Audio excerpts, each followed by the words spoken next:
lovely library lions. It's Danny, and it's the time of month again where we're going to do our March wrap-up. I'm going to talk about all the books I read this March and give you a little mini review about what I thought about them. The first book I read in March was an Owl Crate book. It was Lore by Alexandra Bracken. I had really high hopes for this book. I love Greek gods and goddesses. I love stories that focus around them. And I was really excited that this book was doing a sort of urban fantasy thing where it was New York and the gods were going to be there.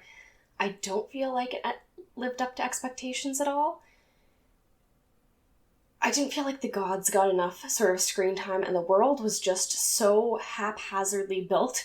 I spent the first 200 pages of the book not sure exactly what was happening, and I thought I was just stupid, and then I read other people's reviews, and I'm like, no, okay, they could have explained the world a little better. It feels like it was almost done a disservice to be a standalone. I love standalone fantasies. I really want more of them. But it feels like Lore maybe shouldn't have been a standalone book. It feels like it needed time to build up the world and the characters. And in the end, everything felt sort of rushed. The characters didn't get proper development. The world was messy, and a lot of the magic and stuff didn't make sense. I didn't understand why the society existed or how it had started existing. And I really, really hated the ending. The ending felt like essentially nothing mattered in the story. The ending was just a band-aid over everything, and nothing that happened had any real consequences or weight. So it didn't live up to my expectations. The cover is so pretty, though. I'm happy to have read it because I really wanted to read it, but I didn't end up liking it almost at all. It was a very sort of base 3-star read, almost towards the 2-star end of the line. Continuing my read-along of Song of the Lioness with Beautifully Bookish Bethany and Bookish Realms, this month was In the Hand of the Goddess by Tamora Pierce. So this is the second book in the Song of the Lioness quartet, which is about a girl named Alana who decides to pretend to be a man so that she can be a knight instead of becoming sort of a priestess or a witch. She doesn't want to focus on her magic. She wants to be a knight, and she wants to fight and have great adventures. And the first book covered sort of her childhood, and this book is more teenage. I really liked the pacing in the first book, how they did time skips to get through sort of Alana's childhood. I didn't want to spend 200 pages on an 11-year-old, but in this book I feel like the time skips almost do a disservice to the story. It's trying to build up a love triangle, there are romances going on, but I don't feel like I get to see the characters connect enough. We're going from big event to big event, where Alana has to make huge decisions, and we're also trying to build up these romances between her and George and her and John, and you're not sure who she's going to be with. But neither of them feel like they get enough time to breathe. I do really like George. I think I prefer George as an option for her. But I think this could have been done better. I think this would have been better focused without time skips.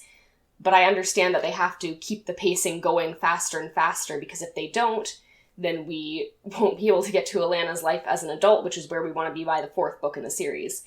So I did still really enjoy it. I still think it's a really solid read. It's an easy read, still sort of towards middle grade. We do get some amazingly sex-positive stuff considering when this came out. It's definitely ahead of its time. I don't think it's skewing towards young adult yet. Supposedly it does towards the later books. This is still very much a middle grade book with some young adult themes. My manga this month was the 12th volume of Fullmetal Alchemist. We finally got Winry on a cover. It feels like it took forever for her to get her own cover.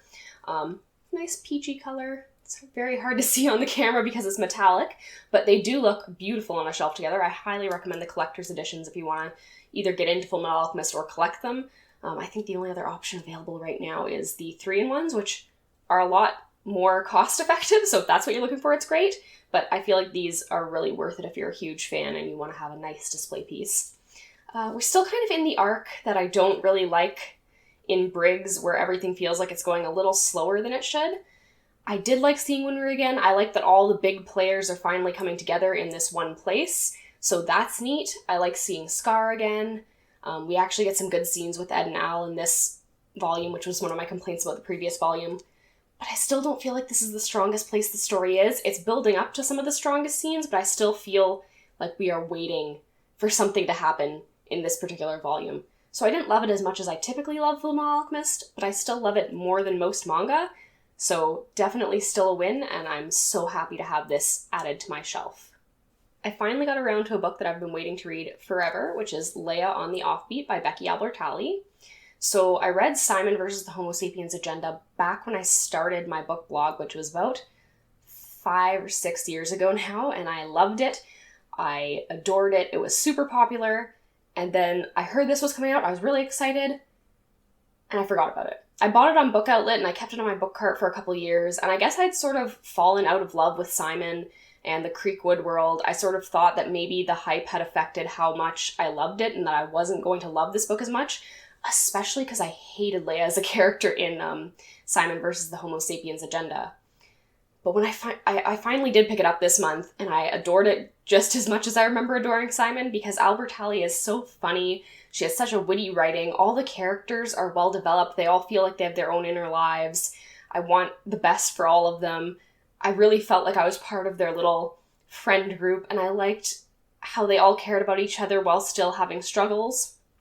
Leah is not a great person.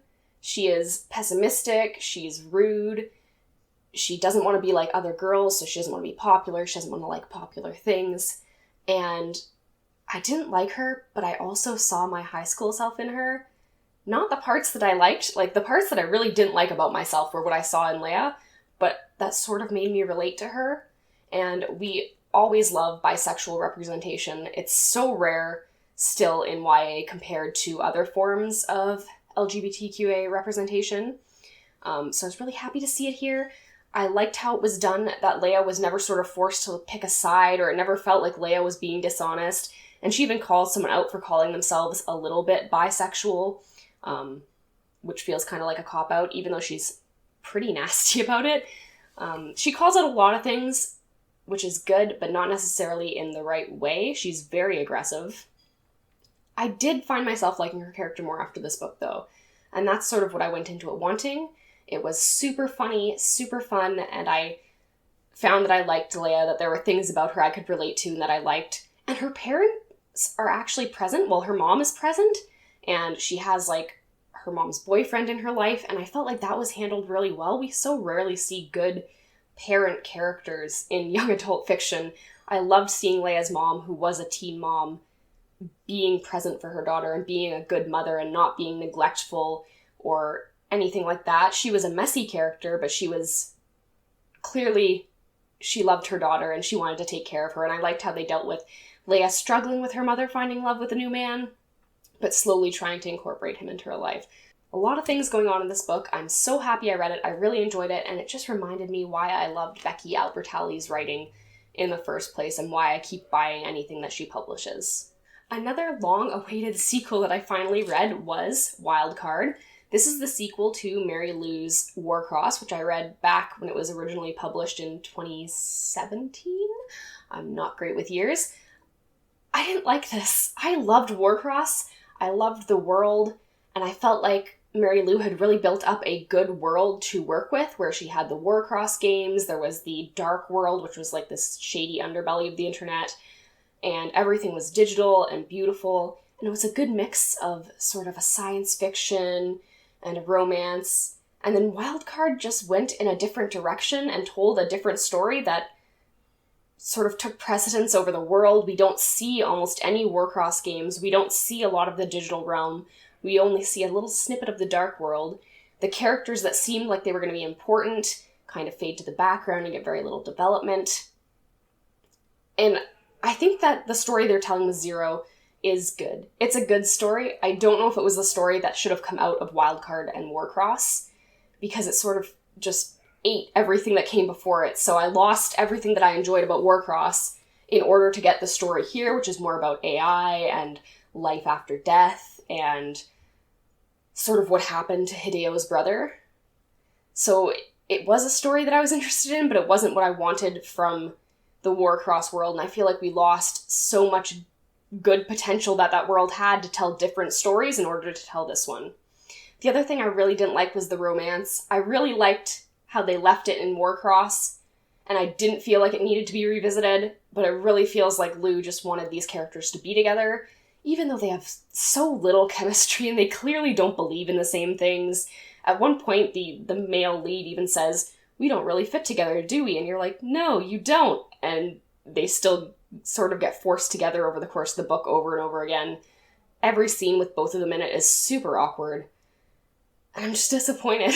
I waited so long to read it because I was scared I would be disappointed because it wasn't going to be like Warcross, and I was disappointed. I still liked it. Mary Lou's writing is so fun to read. She's a good author. She's a good writer. So while I didn't love the story, I still liked reading it, but I feel like she could have done so much more. The last book I read in March was 14 Ways to Die by Vincent Ralph. This was an ARC I got off NetGalley, so I was given a free copy of it in exchange for the review. And I really liked the way it was set up. I liked that it was like a reality show where you follow a person throughout one day each week and just follow their life. I liked the different characters they were setting up. The chapters were really short, which worked in its sort of favor, because in a thriller you want things to move fast, you want to keep your readers hooked, so the short chapters kept things going and moving really quickly, and I really enjoyed the pace that we were going at. I feel like they could have done more with the other characters involved in the reality show, and they could have done more with the reality show in general. It didn't end up feeling like it meant as much as it should have. It didn't feel like it had as much weight in the story as it should have based on the blurb. So I was kind of disappointed that it was sort of, as the setup, it was good, and then they kind of just tossed it away when it became inconvenient to continue with that plot line, when that was why I was interested in this arc in the first place. I did really like how the book looked at grief, though, and loss, and how it continues to affect you throughout your life, and also how unhealthy grief patterns can affect you, where instead of moving on, you just dwell on something for a decade and think about how life could have been instead of living your life. I thought it was ultimately a pretty good thriller. I don't read thrillers a lot. My standards aren't super high. There were things I would have liked if it did differently, but I did end up enjoying it. I thought it was fast-paced. It was really easy to sit down and read in just a few sittings, so I have no complaints there. So that is it. I only read 6 books in March, so it's not my best, but it isn't my worst. I'm hoping to continue to read more as we go into April. Spring is finally here. The weather is nice enough to open the windows, so it's nice to read by an open window with a candle and, a little blanket because it's still a little cold. I am enjoying myself. I still like doing Booktube, which is a shock to me because I thought I was going to be so tired of it by now, but I really enjoy filming these videos and even editing them and then getting to talk with all of you guys. Let me know down below what your favorite or your least favorite book was that you read in the month of March, and I look forward to seeing you again. I hope that you have a lovely weekend.